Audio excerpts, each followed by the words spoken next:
Le panel va avoir pour thème démystifier. Il vise à mieux comprendre les actions qui ont été menées, les efforts concertés pour mettre en place le laboratoire vivant en éducation.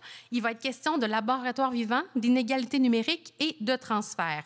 C'est Ève Pouliot de l'UQAC qui va animer le panel. Ève a été particulièrement impliquée dans les activités de la cellule 2, dans le comité de transfert et dans le groupe de recherche universitaire.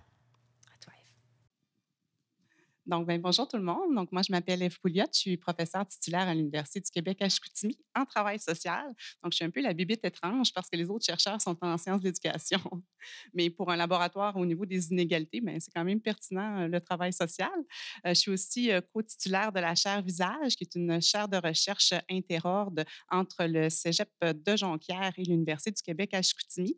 Et on s'intéresse à la vie et à la santé des jeunes. Donc, aujourd'hui, c'est moi qui ai l'immense joie d'animer ce premier panel avec mes collègues, donc Annie et Michel. Donc, Annie, elle est mixologue de talents et d'idées.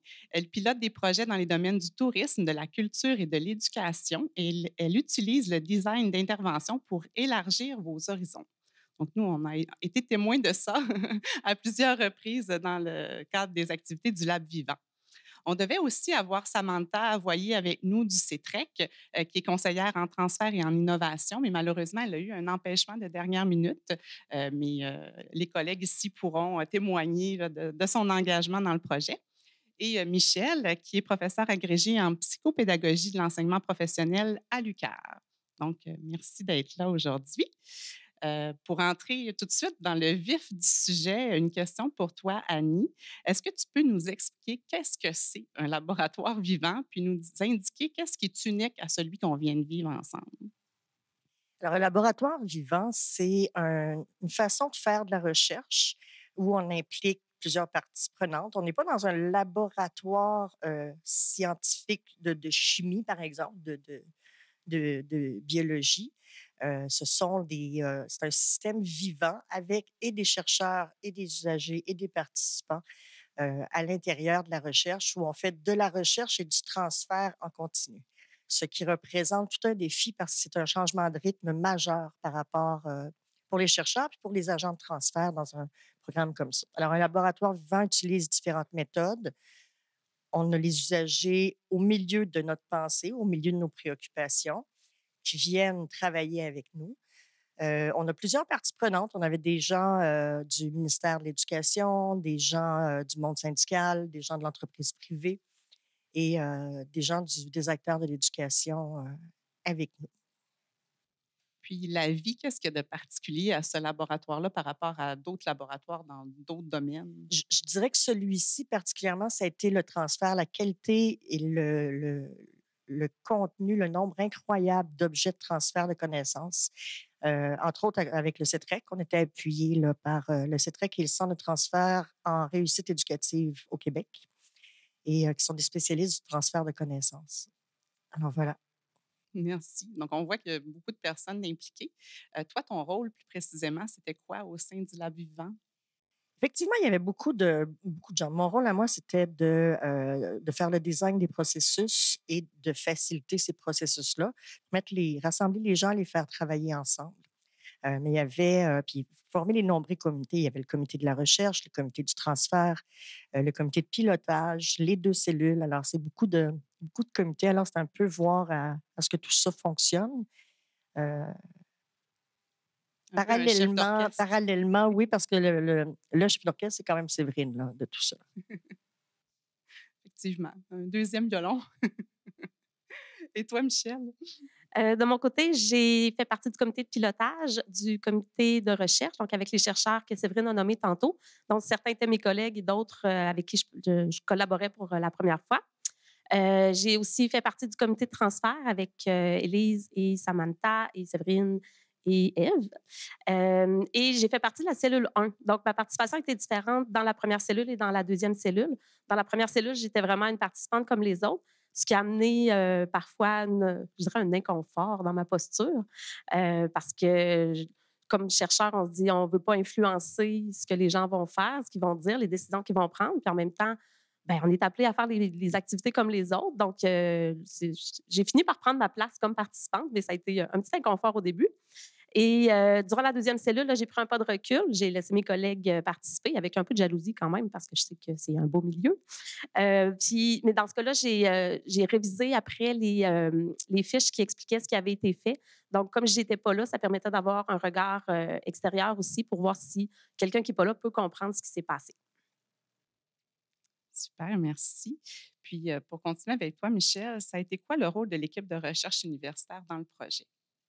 2 rôles différents. Il y a eu de la recherche qui s'est faite au niveau du Living Lab, donc du laboratoire, puis il y a de la recherche qui s'est faite au niveau des cellules. Fait que dans le premier cas, sur les Living Labs, on s'est intéressé à l'engagement des participants dans la cellule. Donc, à la fin de chaque rencontre de la cellule, on demandait aux participants de répondre à un sondage. Toujours le même sondage, toujours les mêmes questions, qui visaient à documenter leur engagement. Donc, est-ce que je me suis sentie engagée? Qu'est-ce qui s'est passé qui a fait que j'ai été engagée? Qu'est-ce qu'on aurait pu faire pour que je sois plus engagée? Et donc, tout ça nous a permis de tracer une espèce de graphique à la fin pour voir par personne et pour l'ensemble des personnes, c'est quoi les moments forts, les moments où c'était un peu moins engagé. Puis à la fin, il y a eu des entretiens aussi qui ont été faits pour aller discuter de ça. Donc, c'est pourquoi ici, tu t'es senti moins engagé? Qu'est-ce qui a fait qu'ici, tu t'es senti au contraire plus engagé? Donc, ça, c'est une partie de la recherche qui a été faite. On a fait aussi de la recherche sur l'agentivité transformatrice. Qui sait ce que c'est, l'agentivité transformatrice? Donc, c'est toute l'idée d'aller se mettre en action. Donc, quand on fait partie d'une cellule, bien, on prend la posture d'acteur. On va aller agir, on va essayer d'agir dans nos milieux, on va essayer d'agir dans la cellule. Donc, on est allé documenter pour les personnes qui font de la recherche, qu'est-ce que ça fait au niveau de leur agentivité, qu'est-ce qui suscite leur agentivité ou au contraire, qu'est-ce qui pourrait la contraindre. Et ça nous a permis d'analyser tout ça, de présenter ça à d'autres chercheurs aussi, de leur dire que c'est aussi une forme de recherche. Donc, ça fait partie du paysage de la recherche. Il y a aussi, celle-là, j'en fais pas partie, mais une recherche qui se fait avec Diane, Marie, Alexandre et Annie sur le rôle de facilitation. Donc, la personne qui vient faire de la facilitation dans la cellule, qu'est-ce qui fonctionne moins bien. Là. Évidemment, les personnes impliquées pourront vous en parler davantage au 5 à 7, sans doute. Et je pense que ça fait le tour. Mais je voulais aussi vous dire qu'on a fait beaucoup de recherches, mais on a fait beaucoup de diffusion aussi. Donc, on parle depuis tantôt du transfert en continu, fait évidemment du transfert vers la pratique. C'est ça qui est un peu l'intérêt de cette recherche-là. Mais l'équipe de recherche s'est aussi mobilisée pour faire du transfert en continu avec la communauté de chercheurs. Donc, on a participé à plusieurs événements où on est allé présenter ce qu'on faisait. Et du côté de la cellule, plus précisément, on s'est intéressé aux inégalités dans les 2 cellules. Dans la première cellule, plus particulièrement sur les facteurs d'inégalité.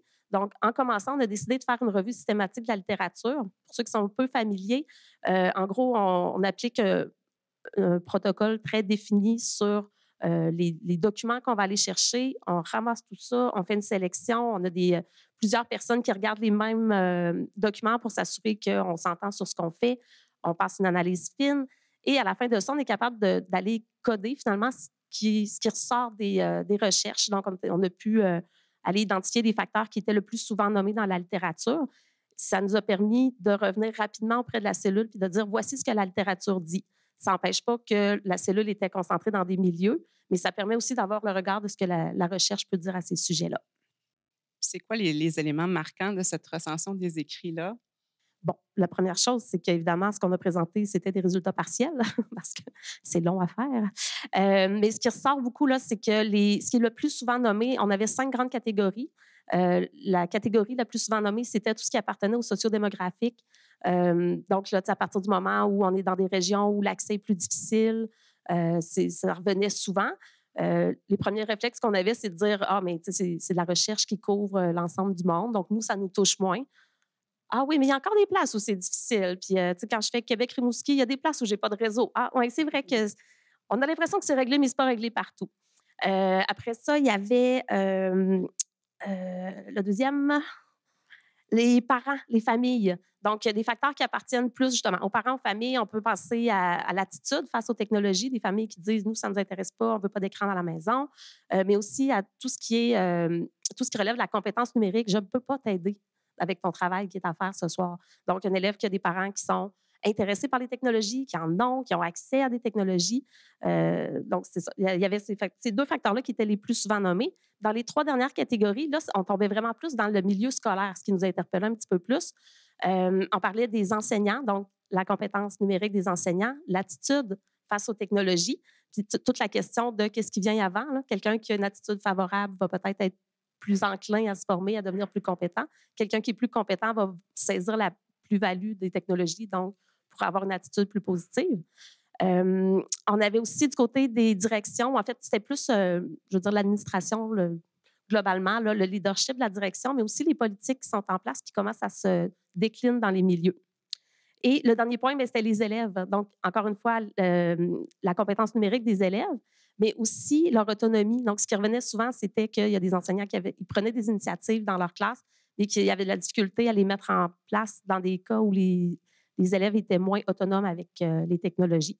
Donc, nous, on s'est concentré évidemment sur l'endroit où on avait le plus d'emprise. Finalement, on ne pourra pas demain matin équiper l'ensemble du Québec d'appareils technologiques, malheureusement.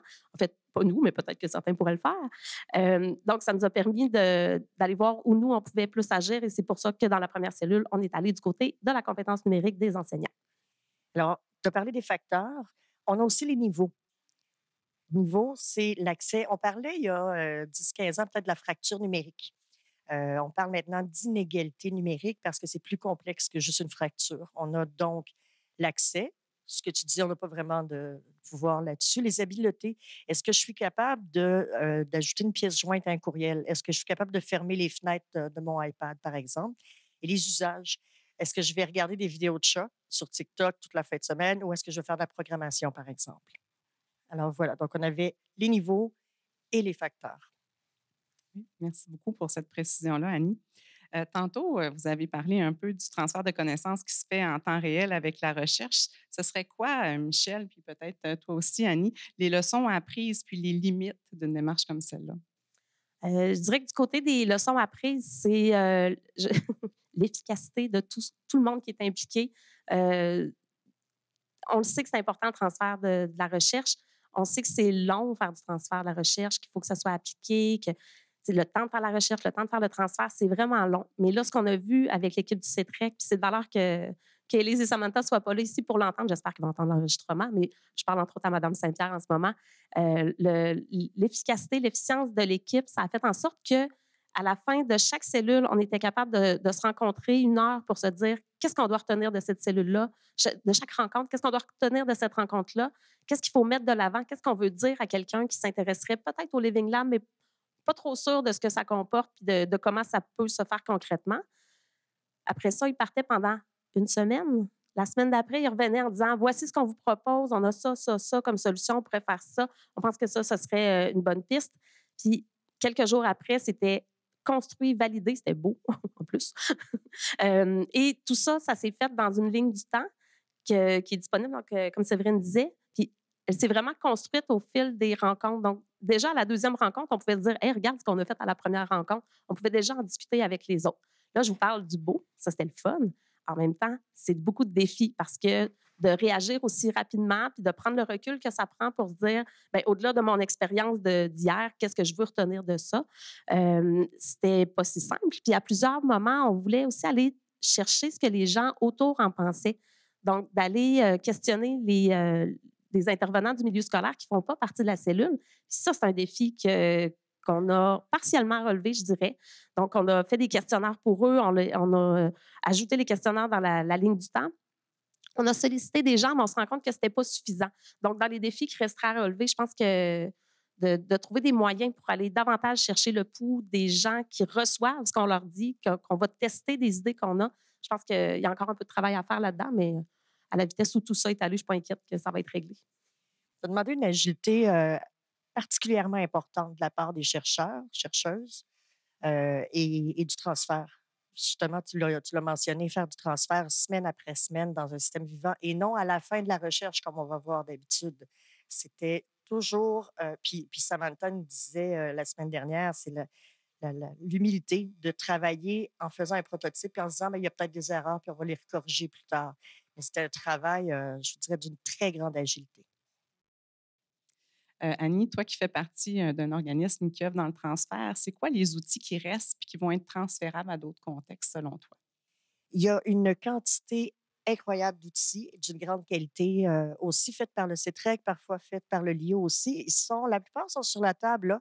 Je vous ai mis des cartes avec des codes QR que vous pourrez consulter plus tard. Alors, on a une ligne du temps qui détaille l'ensemble du processus qu'on a fait avec tous les outils qu'on a utilisés, des petites vidéos, des cartes pour discuter, des canevas pour faire la même démarche que nous.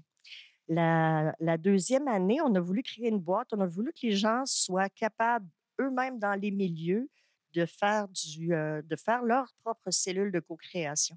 Alors, on a développé des outils différents. On a un lexique, on a des petites fiches sur quoi faire à chaque réunion où les gens se rencontrent sur les inégalités numériques. On a des bandes dessinées absolument fantastiques qui ont été faites par Élise Lebeau, qui a été stagiaire au CETREC, qui a aidé avec Samantha. On va vous les remettre là, à la fin. Alors, c'est de mon point de vue énormément de matériel d'une grande qualité. Séverine vous disait tout à l'heure, on vous met on veut que vous partiez avec un sac avec la vie. Mais pour parler des inégalités numériques, pour parler de l'innovation en éducation, c'est important. Puis pour engager les gens à utiliser ces outils de transfert-là. Parce un des défis du transfert, ça demeure la façon de faire percoler dans les milieux. On a beau avoir les plus beaux outils du monde, si on n'arrive pas à les faire utiliser dans les milieux, si on n'arrive pas à diffuser l'information, ce ne sera pas utilisé. Alors, d'avoir autant travaillé du point de vue de la recherche, du point de vue du transfert, c'est important là, que ça percole dans les milieux. Merci beaucoup. Puis, en fait, moi, j'ai vu dans la deuxième cellule tous les documents que vous avez créés pour amener les gens à faire la propre animation. Puis c'est quelque chose que vous avez expérimenté, qu'on a expérimenté dans la deuxième cellule, de laisser la place aux gens pour qu'ils animent eux-mêmes. Comment tu as trouvé cette expérience-là? Quel bilan tu tires de ça? C'est très drôle parce que, comme je suis une ancienne enseignante, en général, les enseignants, on aime ça donner un spectacle en avant, mais ce n'est pas la meilleure façon d'enseigner. Alors, lâcher un peu, mettre plus les élèves au centre de la classe, moins enseigner, moins donner son spectacle, c'est jamais facile. Alors, la facilitation, c'est de faire en sorte que les gens vont bien travailler, mais là, tout à coup, je devais lâcher prise et laisser les gens travailler, sauf la deuxième partie où là, le temps nous a rattrapés. Mais ça demeure intéressant. Puis effectivement, de laisser aller parfois, faire confiance aux gens, c'est un bel exercice, un exercice important. Puis ce qu'on veut, c'est qu'on offre nos ressources à tout le monde. Ce qu'on veut, c'est que les milieux puissent dire, ben, on a tout ce qu'il faut, on a le cahier du facilitateur, on a toutes les étapes à suivre. Nous, dans notre école, on va essayer de faire ça, ce projet-là de cellule de co-création. Alors, on a vraiment pensé les outils pour rendre les équipes autonomes dans les écoles, dans les centres de services scolaires. Merci. En terminant, en fait, j'aimerais savoir, c'est quoi, selon vous, qui avez vécu l'expérience au cours des 2 dernières années, le principal facteur de réussite d'un projet comme la vie? Moi, je dirais que c'est l'humilité de la part de tout le monde parce que c'est... Mon Dieu, je pense qu'on était l'an dernier 29 intervenants avec le comité de pilotage, avec les chercheurs, avec les membres de la cellule, avec le comité de transfert.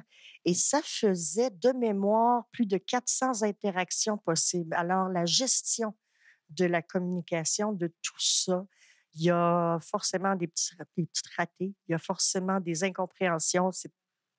Donc, oui, l'humilité, l'écoute et l'humilité. Michel? Bon, je ne sais pas, on va dépasser. Je pense que c'est la gentilité. C'est l'idée de se présenter avec l'intention de changer les choses, de changer le monde, de changer son monde, son contexte, de l'améliorer.